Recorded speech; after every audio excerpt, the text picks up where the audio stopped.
China, of course, may lose a lot of its the value of a lot of its foreign exchange reserves, which are in dollars.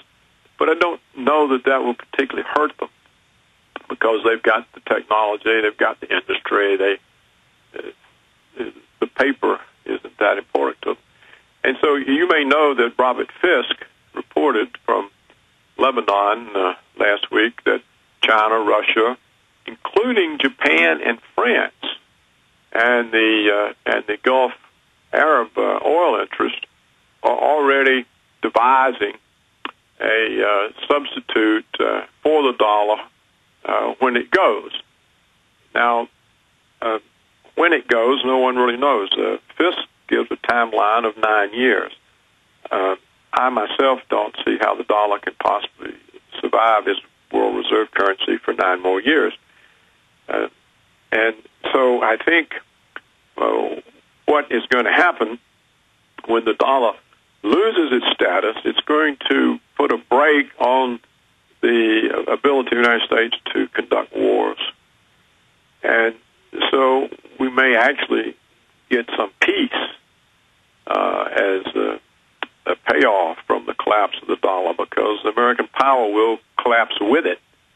And I think that's what the rest of the world sees, and I think that's why they're not particularly disturbed by the decline in the dollar, because what they are disturbed by is the American way of being a bully, of being hegemonic, of ordering people around, of purchasing the leaders of foreign countries so that the leaders represent us rather than their own people.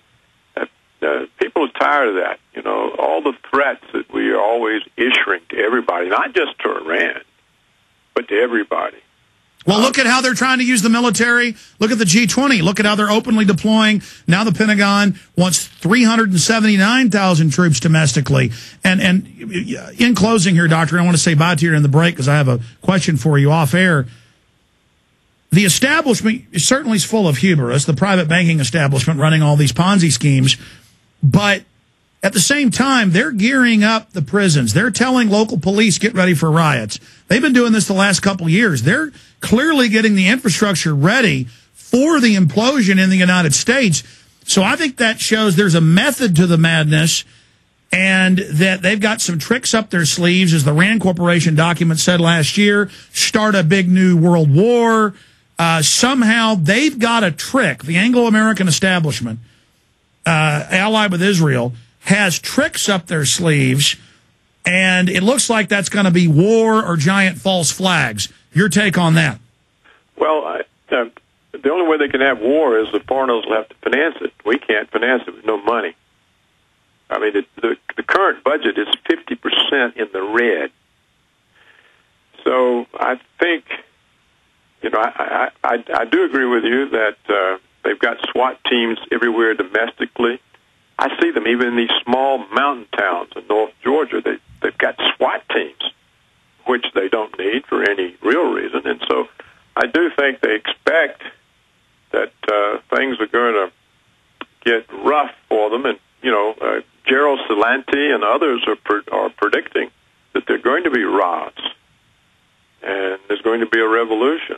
And I think if the unemployment continues to rise, which I think it will do next year, there's going to be a lot of unrest and gangs and looting because people are going to be so hard pressed. You know, in the old days, the Depression, when people lost their jobs, prices were falling. It's different if you lose your job and prices are rising. And so I think they've managed to fix a situation, create a situation that's too big for them to handle. And I'm not sure they can handle the American population. Look, just remember, they could not successfully occupy Baghdad. The United States is a big place. It's a lot bigger than Afghanistan. That's why they're trying to recruit the Boy Scouts and Girl Scouts to spy on people right now. But I agree, it's not going to go well. and it's a disaster. It's like watching a train wreck as it's starting, and we're watching it derail, and cars are flipping over, and people are flying out, and the general public's still in a trance. I think a lot of them are starting to wake up, as I talked about earlier, but people are waking up, but they don't know what to do, and I don't know what to do, because we know what the establishment's done. We know what they're setting up, and they don't care. They're just committed, and they're doing it, and they're wrecking all our futures right in front of us.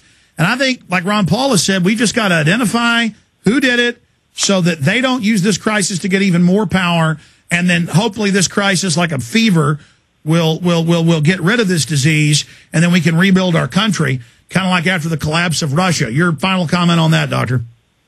Well, it could well be. We'll find ourselves ruled by the IMF. We'll be under an IMF austerity plan, forcing us to balance our exports and imports, forcing us to balance our budgets, the sort of thing that we've done to lesser developed countries for decades. So this may be what we face in the future. The world may say, we've had enough of you and your stupidity and all the trouble you cause everybody, and now you're going to do as we say, or you're not going to have any gas and oil. So that may be our future. They may put us into the box that we belong in. Wow. He's a best-selling author of...